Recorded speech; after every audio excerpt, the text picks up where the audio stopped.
కంపల్సరీగా అండి. ఎందుకంటే ఇప్పుడు సోషల్ మీడియాలో మాట్లాడేది ఎలా ఉందంటే ఏదో వాక్ స్వతంత్రం ఉంది కదా అని నోటుకొచ్చినట్టు ఎక్కడ పడితే అక్కడ చాలా వల్గర్గా మాట్లాడడం, అది కూడా కొంత అవతల వాళ్ళ మనోభావాలు దెబ్బతీసేటట్టుగా మాట్లాడడం, ఇవన్నీ కూడా చూస్తున్నాం.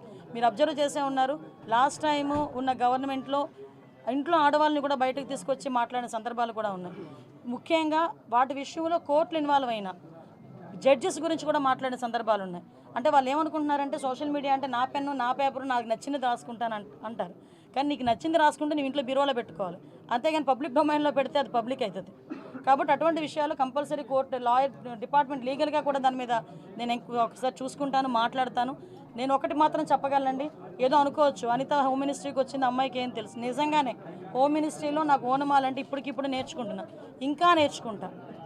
యాజ్ పర్ లానే వెళ్తాం, ఎక్కడ కూడా డీవియేషన్ అనేది ఉండదు. ఎవరైతే తప్పు చేశారో తప్పు చేసిన వాళ్ళకి ఎట్టి పరిస్థితుల్లోనే శిక్ష మాత్రం పడుద్ది. అందులో ఎప్పుడో మేము చాలా రోజులైపోయింది మా మీద కేసులు పెట్టేసి మేము బెయిల్స్ మీద బయటకు వచ్చేసాం అనడానికి కూడా లేదు. ఆల్రెడీ బెయిల్ మీద బయటకు వెళ్ళిపోయిన వాళ్ళని కూడా తీసుకొచ్చి మళ్ళీ కేసులు ఓపెన్ చేసే పరిస్థితులు కూడా చాలా ఉన్నాయి, వాళ్ళు అదే రకంగా ఉంటాయి కనుక. సో అలాంటి సిచ్యువేషన్స్లో ఎక్కడా కూడా లా అండ్ ఆర్డర్ విషయంలో కాంప్రమైజ్ అయ్యే ప్రసక్తే లేదు. మేడం, మీరు ఒకప్పుడు డీజీపీ ఆఫీస్కి రిప్రజెంటేషన్ వెళ్తే మిమ్మల్ని రానివ్వలేదు. ఇప్పుడు ఆ వ్యవస్థే మీ దగ్గరికి వచ్చింది, మీరు ఎలా ఫీల్ అవుతున్నారు? తలరాత అంటారు కదా, రైట్.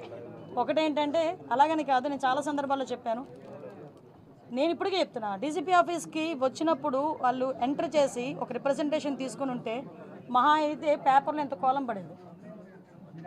మీరు అక్కడ ఆపి నానా యాగి చేసిన తర్వాత ఆటోమేటిక్గా అవుతుంది, ఫ్రంట్ పేజ్లోకి వస్తుంది.